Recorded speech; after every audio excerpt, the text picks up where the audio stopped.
12 श्रावण मास भगवान शिव को समर्पित होता है। ऐसे में शिवजी की कृपा प्राप्त करने के लिए शिव भक्त विधि विधान से प्रतिदिन पूजा करते हैं। साथ ही सोमवार का व्रत रखते हैं। मान्यता है कि ऐसा करने से भोलेनाथ प्रसन्न होते हैं। सावन के महीने में सावन व्रत कथा महात्म्य का पाठ करना भी बेहद शुभ फलदायी माना गया है।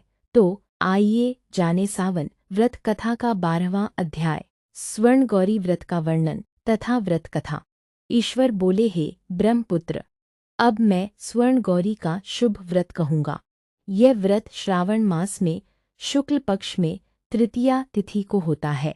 इस दिन प्रातः काल स्नान करके नित्यकर्म करने के अनंतर संकल्प करें और 16 उपचारों से पार्वती तथा शंकर की पूजा करें। इसके बाद शिवजी से प्रार्थना करें, हे देवदेव, आइए, हे जगतपते, मैं आपसे प्रार्थना करता हूँ, हे सुरसत्तम, मेरी इसकी गई पूजा को आप स्वीकार करें। इस दिन भवानी पार्वती की प्रसन्नता और व्रत की पूर्णता के लिए दंपतियों को 16 वायन प्रदान करे और द्विज श्रेष्ठ की प्रसन्नता के लिए मैं यह वायन प्रदान करता हूँ, ऐसा कहें। चावल के चूर्ण के 16 पकवानों से 16 बांस की टोकरियों को भरकर तथा उन्हें वस्त्र आदि से युक्त करे और पुनः 16 द्विज दंपतियों को बुलाकर इस प्रकार कहते हुए प्रदान करे, व्रत की संपूर्णता के लिए मैं ब्राह्मणों को यह दे रहा हूँ। मेरे कार्य की समृद्धि के लिए सुंदर अलंकारों से विभूषित तथा पातिव्रत्य से सुशोभित ये शोभामयी सुहागिन स्त्रियां इन्हें ग्रहण करें। इस प्रकार 16 वर्ष अथवा 8 वर्ष या 4 वर्ष या 1 वर्ष तक इस व्रत को करके शीघ्र ही इसका उद्यापन कर देना चाहिए। पूजा के अनंतर कथा का श्रवण करके वाचक की विधिवत पूजा करनी चाहिए। सनत कुमार बोले, हे प्रभो, इस व्रत को सर्वप्रथम किसने किया, इसका महात्म्य कैसा है और इसका उद्यापन किस प्रकार करना चाहिए, वह सब आप मुझे बताएं। ईश्वर बोले, हे महाभाग, आपने उत्तम बात पूछी है। अब मैं आपके समक्ष मनुष्यों को सभी संपदाएं प्रदान करने वाले स्वर्ण गौरी नामक व्रत का वर्णन करता हूँ। पूर्वकाल में सरस्वती नदी के तट पर सुविला नामक विशालपुरी थी। उस नगरी में कुबेर के समान चंद्रप्रभ नामक एक राजा था। उस राजा की रूपलावण्य से संपन्न, सौंदर्य तथा मंद मुस्कान से युक्त और कमल के समान नेत्रों वाली महादेवी और विशाला नामक 2 भार्याएं थीं। उन दोनों में ज्येष्ठ महादेवी नामक भार्या राजा को अधिक प्रिय थी। आखेट करने में आसक्त मन वाले वे राजा किसी समय वन में गए और सिंहों, शार्दूलों, सूकरों, वन्य भैंसों तथा हाथियों को मारकर प्यास से आकुल होकर उस घोर वन में इधर उधर भ्रमण करते रहे। उन राजा ने उस वन में चकवा चकवी तथा बत्तखों से युक्त, भ्रमरों तथा पिकों से समन्वित और विकसित मल्लिका, चमेली, कुमुद तथा कमल से सुशोभित अप्सराओं का एक सुंदर सरोवर देखा। उस सरोवर के तट पर आकर उसका उत्तम जल पीकर राजा ने गौरी का पूजन करती हुई अप्सराओं को देखा। तब कमल के समान नेत्रों वाले राजा ने उनसे पूछा, आप लोग यह क्या कर रही हैं? इस पर उन सबने कहा, हम लोग स्वर्ण गौरी नामक उत्तम व्रत कर रही हैं। यह व्रत मनुष्यों को सभी संपदाएं प्रदान करने वाला है। हे नृपश्रेष्ठ, आप भी इस व्रत को कीजिए। राजा बोले, इसका विधान कैसा है और इसका फल क्या है, मुझे विस्तार से यह बताएं। तब वे सभी स्त्रियां बताने लगीं, हे राजन, यह स्वर्ण गौरी नामक व्रत श्रावण मास के शुक्ल पक्ष में तृतीया तिथि को किया जाता है। इस व्रत में भक्तिपूर्वक अत्यंत प्रसन्नता के साथ पार्वती तथा शिव की पूजा करनी चाहिए। पुरुष को 16 तारों वाला एक डोरा दाहिने हाथ में बांधना चाहिए। स्त्रियों के लिए बाएं हाथ में या गले में इस डोरे को बांधना बताया गया है। तब संयत चित्त वाले राजा ने भी उस व्रत को संपन्न करके 16 धागों से युक्त डोरे को अपने दाहिने हाथ में बांध लिया। उन्होंने कहा, हे देव देवेशी, मैं इस डोरे को बांधता हूँ, आप मेरे ऊपर प्रसन्न हों और मेरा कल्याण करें। इस प्रकार देवी का व्रत करके वे अपने घर आ गए।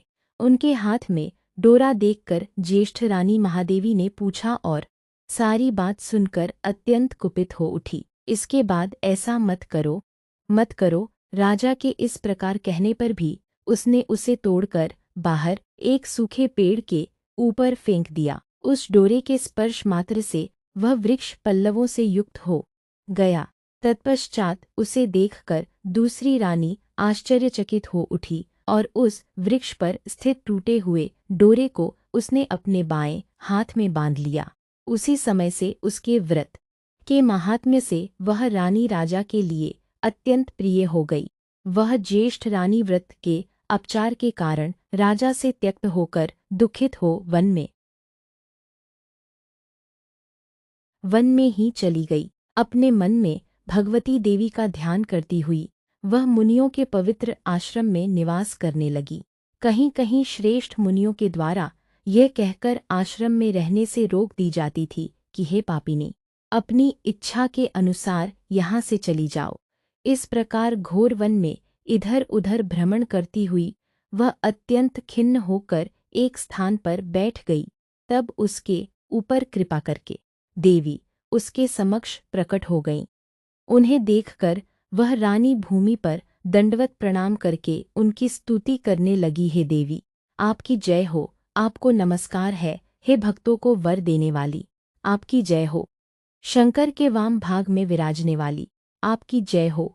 हे मंगल मंगले, आपकी जय हो। तब देवी की भक्ति के द्वारा वरदान प्राप्त करके और उन गौरी की अर्चना करके उसने जो व्रत किया उसके प्रभाव से रानी के पति उसे घर ले आए।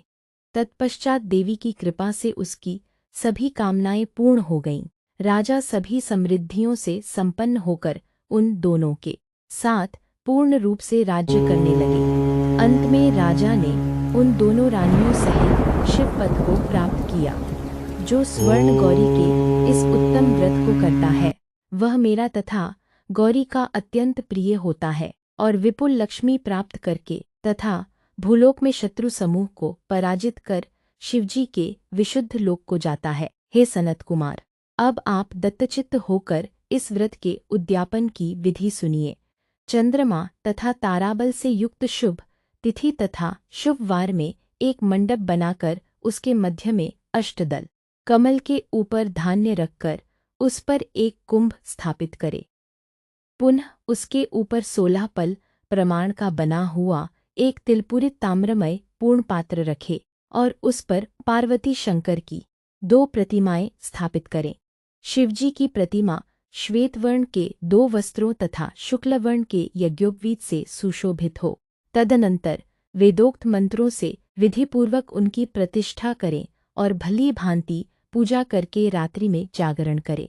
इसके अनंतर प्रातः काल पूजा करने के बाद होम करे। सर्वप्रथम ग्रह होम करके प्रधान होम करे।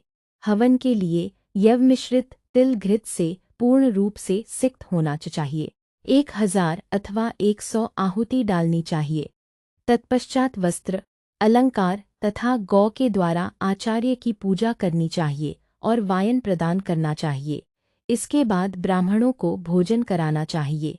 साथ ही 16 दंपतियों पति पत्नी को भी भोजन कराना चाहिए। अपने द्रव्य सामर्थ्य के अनुसार उन्हें भूयसी दक्षिणा देनी चाहिए। अंत में हर्षोल्लास से युक्त होकर बंधुजनों के साथ स्वयं भोजन करना चाहिए।